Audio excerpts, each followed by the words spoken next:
Germaine Greer, welcome back to Breakfast. Thank you.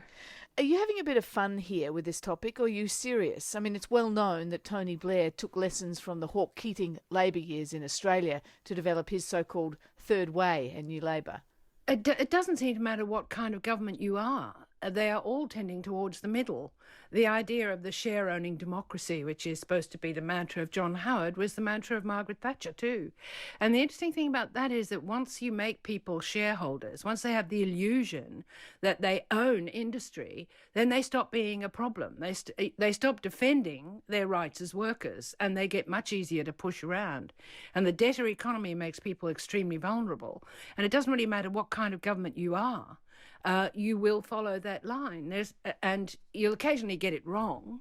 I mean, what's happening at the moment is in a way tragic because superannuation meant that Australians became shareholders, but they didn't know what they had shareholders in, and they had no control over those shares. There's something like 300,000 financial institutions handling superannuation funds, and we know that some of them are going to be crooked on the law of averages, but also some of them are going to be hemorrhaging because they just bought the wrong stuff at the wrong time. Sure, but hasn't superannuation been a positive generally for Australian workers and the Australian economy, a national savings scheme? Most of the world thinks it's a great plan, don't they? Except that other national savings schemes are guaranteed by the government, but there's no guarantee here. And so people at the moment are trying to work out how much money they've lost. Okay, so your topic, the Australian way, what's your premise? What have British politicians learnt from Australia? It's quite difficult to work it out. I mean, Margaret Thatcher, for example, never quoted the Australian example. And I mean, the most obvious thing is female suffrage. 1902 in Australia, 1918 in Britain. Did Mrs. Pankhurst ever say, let's follow the noble example of Australia? I don't think she ever did. It was almost as if Australia does it, then we'll pretend it hasn't happened, because that wasn't a recommendation. Mrs. Thatcher crawled all over the Americans, saying that her notion of, the property-owning democracy had been inspired by American levels of house ownership.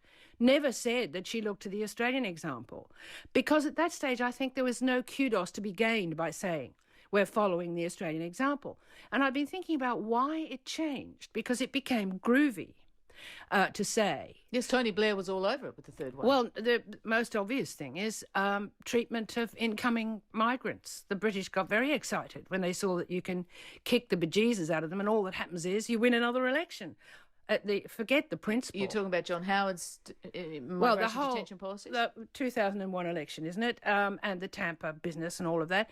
And the mandatory detention was all smoke and mirrors, cost you $6 billion, you only handled 1,500 people. It was actually an investment in PR. It wasn't an investment in people handling. It was an investment in persuading Australians that we're being tough about our borders. This is an illusion that the British are trying to foster as well. But they've got very little room to manoeuvre because we haven't got the Indian Ocean. We've got the British Channel and people in lorries. But you're right, in that debate, British Labor did quote Australia quite extensively in the Commons as part of a role model in this. But there's other... But it's the point system. We've adopted the point system in Britain. They've adopted. I don't know who to call we these days. So they've gone racing away with that, saying, look, this is a brilliant idea because we get all the best people from the poorest countries and they all come and work for us, and they didn't cost us anything except the price of a ticket. The Blair government, though, did also pick up some other major policies that Australia had in place. For instance, the notion of a HEC scheme for higher education and the whole public-private partnership, which Britain was very slow on. It's moving in that direction, isn't it? Whether you think that's a good thing or a bad thing. Well, it's in crisis at the moment. I don't know what it is about education. It's never got enough money.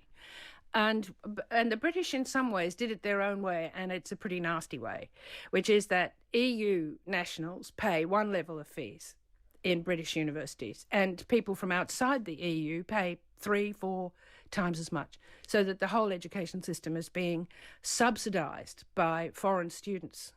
They are given a very raw deal. I've seen the kind of deal they get. It may have changed now, but when I was there a few years ago, Australia was very much the flavour of the month around the House of Commons. People were very enthusiastic about Australian Do you know politics. what I think made the difference? I was trying to work this one out, because the sport thing isn't going to do it. Because generally, one-day cricket and all of that, the British are still very dubious about that, and they can't play one-day cricket in any event. I think it was actually the Olympics. that the Olympics was so well done, if you ever wondered about the value of the investment, that the British thought these Australians can do a thing or two. In an essay in The Guardian in April, you all but accused Margaret Thatcher of being the precursor to the current crisis of bad debt and financial meltdown. Is that what you're saying, that the legacy of the Thatcher years is the global financial crisis? No, I'm not saying that. Let's sort of think about this, because one of the things I didn't know about Margaret Thatcher was just, I've got to be careful because she's still alive. I hadn't really looked at the Al-Yamama arms deal properly, and that's a crooked deal. That's dreadful. And it involved deceiving everyone, including Parliament. And I don't know when the chickens will come home to roost on that one. My argument about the whole thing is that this tendency is present in banking, always. From the very beginning, when the Bank of England was founded, we had, within 25 years, our first big bubble and our first market crashes. And that pattern's gone on because it's inherent in a system that's built that way. But you also have self-denying ordinances, and you have a discipline that the industry imposes on itself.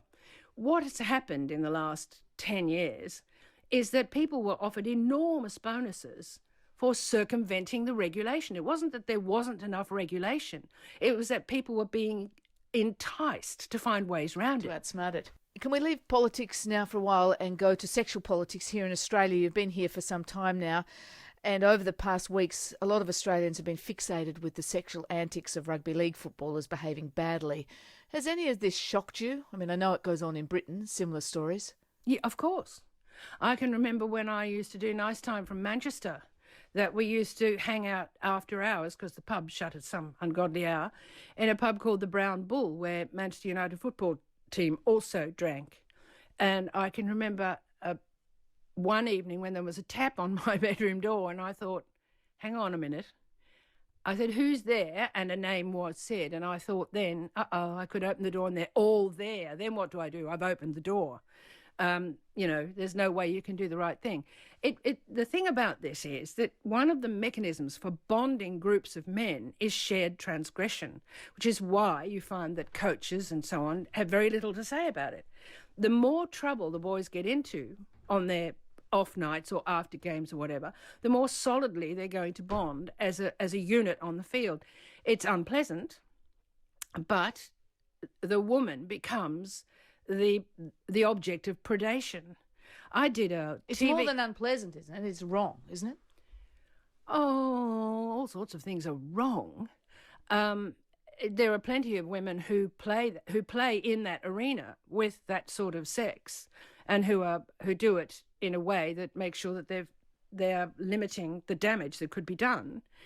It's not very attractive, but it's one way of handling your sexual adventures. And that's where the confusion in this debate comes, because Four Corners on the ABC was focusing on the role of group sex in rugby league. The debate that since followed is all about what constitutes consent, what constitutes, if some women like to have sex with more than one or two people, is that the same thing as having 12 people in the room?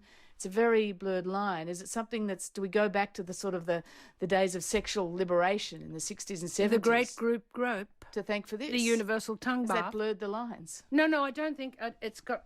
Well, the idea of the universal tongue bath and all of that has nothing to do with the predatory sex that is carried out by sportsmen.